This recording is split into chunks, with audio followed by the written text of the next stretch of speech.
Hey guys, it's Carolyn from Homesteading Family, and today we're going to start talking about how to stock your kitchen with staples that you use every day or almost every day from things that you already have in your pantry or in your refrigerator, most likely, or things that you can buy bulk. This is a great way to save on money and save on time and groceries. Today, I'm going to be showing you how to make a household staple vinaigrette from things you already have on hand.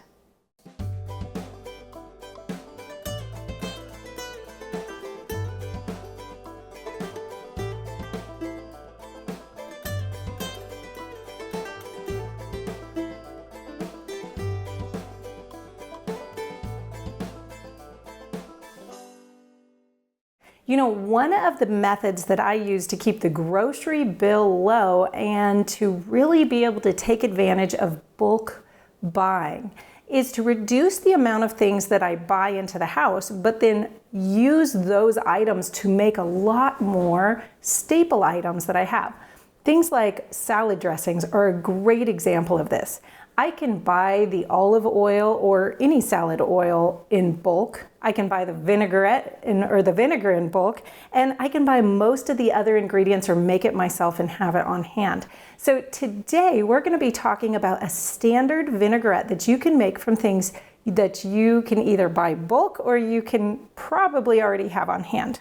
Now, your classic vinaigrette is usually a combination of about 3 parts oil to 1 part vinegar and then some seasonings to go along with it. So I love making my vinaigrette in these mason jars because I have the measurements already laid out for me. So it's really easy to tell parts. Now, the great thing about a homemade vinaigrette is it will easily last in your refrigerator for weeks. So you can make a nice big batch, and it's just like having your own bottle of salad dressing in the refrigerator. It's ready to grab, shake up, and go whenever you want. So I'm gonna make a pint-sized jar today, which means that I'm gonna start with about a half cup, or about 1/4 of this jar of vinegar. Now this is my apple cider vinegar.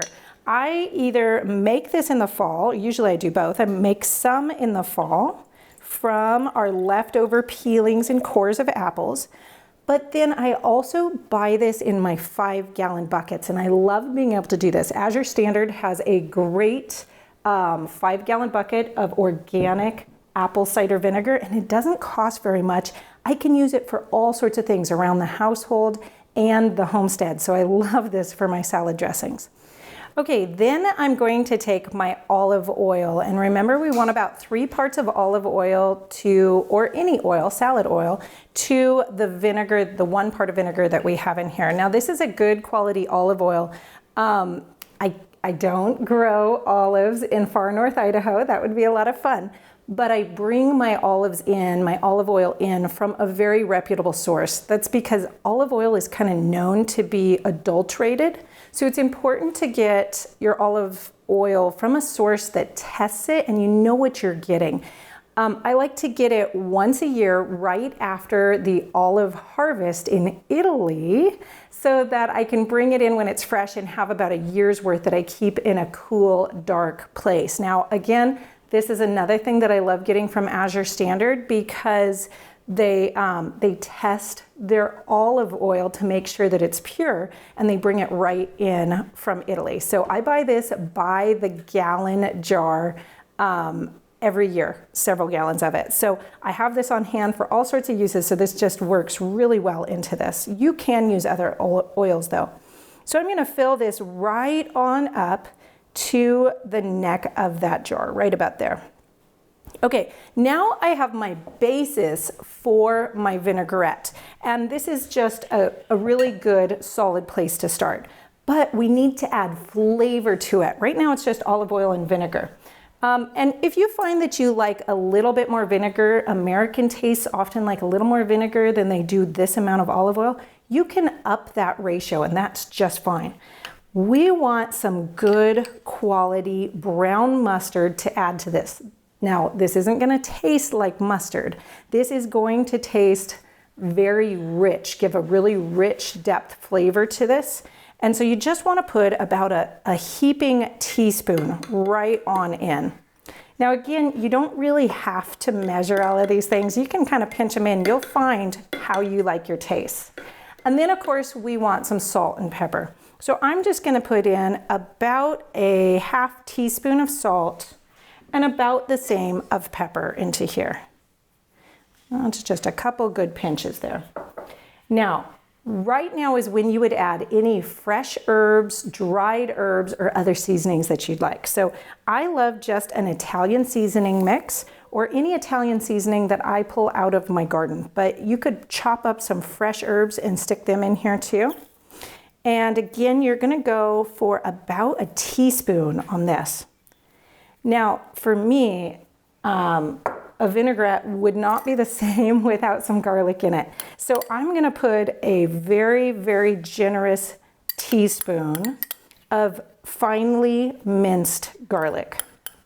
You could use shallots, you could use green onions, you could use all sorts of things, and it's gonna be absolutely delicious. All right, now I just wanna make sure that anything that was dry that went in, like that salt, is all the way under the liquid. And I wanna get all that vinegar off, or all of that mustard off of that spoon there. Okay. All right, now I'm gonna cap it down really tightly and give it a really good shake. And it is ready to pour over my salads right now, or over veggies, or to even dip some good sourdough bread into as a flavoring. Oh, it is so delicious. This is gonna last in your refrigerator for weeks and weeks. You'll just wanna pull it out and let it sit out on the counter for a few minutes to come up to temperature, because it will solidify a little bit. So you wanna let it come to room temperature, and then you should be able to give it a really good shake.